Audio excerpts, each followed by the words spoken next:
Assalamualaikum warahmatullahi wabarakatuh. Salam guru penggerak. Pada kesempatan kali ini, saya Alfrianti Kalolangi, calon guru penggerak angkatan 10 dari Kabupaten Tanah Toraja, unit kerja SMA Negeri 4 Tanah Toraja, akan memaparkan kesimpulan dan refleksi pemikiran Ki Hajar Dewantara pada tugas koneksi antar materi modul 1.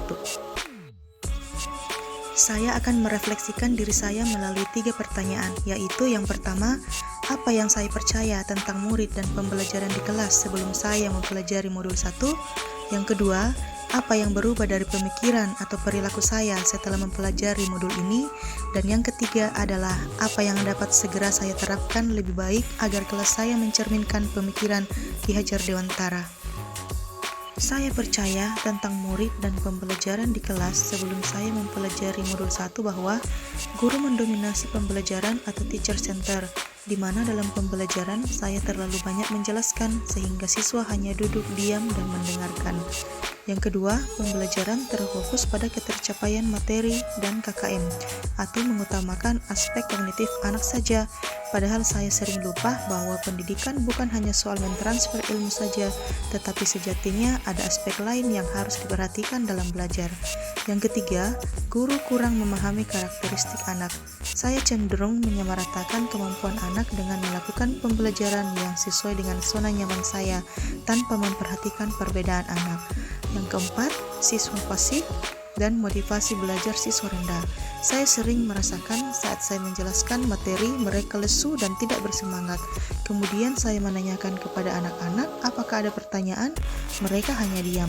Yang kelima, saya menyukai suasana kelas yang tertib, tenang, dan anak-anak memahami materi saya adalah fokus utama saya.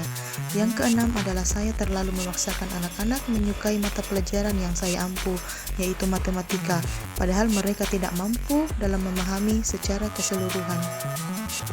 Berikut adalah gambaran bagaimana suasana kelas saya sebelum saya mempelajari modul 1.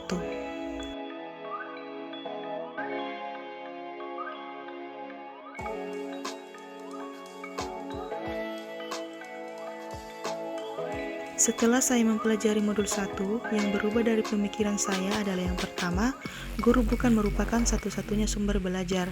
Apapun yang ada di sekitar kita bisa jadikan sebagai sumber belajar anak. Anak bebas memilih sumber belajar apa dan dari mana yang akan mereka gunakan dalam belajar. Tugas guru adalah menuntun, mengarahkan mana yang baik dan mana yang tidak baik. Yang kedua adalah pembelajaran berpusat pada anak atau student center. Dengan aktivitas pembelajaran yang berpusat pada anak akan menjadi lebih aktif karena terlibat dalam proses pembelajaran sehingga mereka dapat mengkonstruksikan pengetahuannya. Yang ketiga adalah saya lebih mengutamakan setiap karakteristik belajar anak. Anak terlahir berbeda, setiap individu memiliki keunikannya masing-masing. Saya sadar dengan adanya perbedaan ini akan menjadikan pembelajaran lebih berwarna. Bagaimana sebagai seorang pamong saya harus dapat menuntun anak sesuai dengan kodratnya. Selain itu, setelah mempelajari modul 1 ini juga dapat merubah perilaku saya. Yang pertama, seorang guru harus dapat mengemas pembelajaran secara menarik agar motivasi belajar siswa meningkat. Yang kedua, seorang guru harus dapat memerdekakan siswa.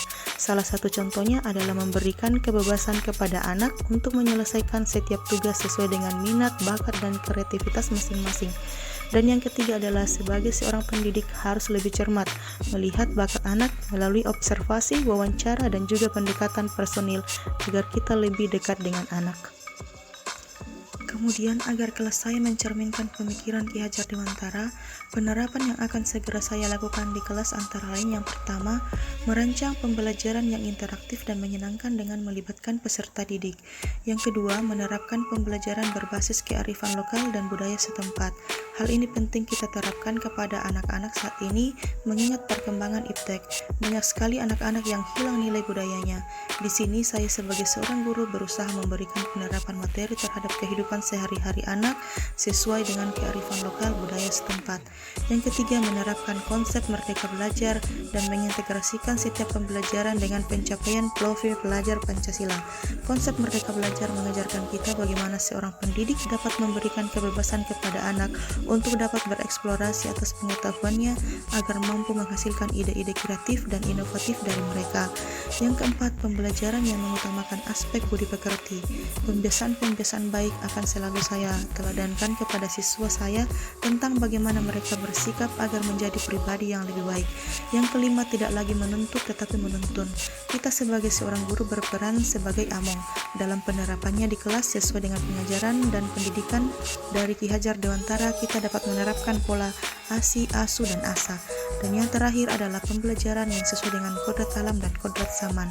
Sesuai dengan pemikiran Ki Hajar Dewantara bahwa kodrat anak adalah bermain, dan saya akan mengintegrasikan permainan ke dalam pembelajaran agar suasana kelas jadi lebih menyenangkan. Kesimpulan yang dapat saya sampaikan yaitu dasar-dasar dari pemikiran Ki Hajar Dewantara harus segera kita terapkan dalam proses pembelajaran di kelas ataupun di sekolah. Di antaranya yang pertama, pendidikan adalah menuntun anak sesuai dengan minat dan bakatnya. Yang kedua, pendidikan bukan hanya ilmu akademik saja, namun perlu penanaman budi pekerti yang baik. Dan yang ketiga adalah pendidikan sejatinya adalah menghamba pada anak.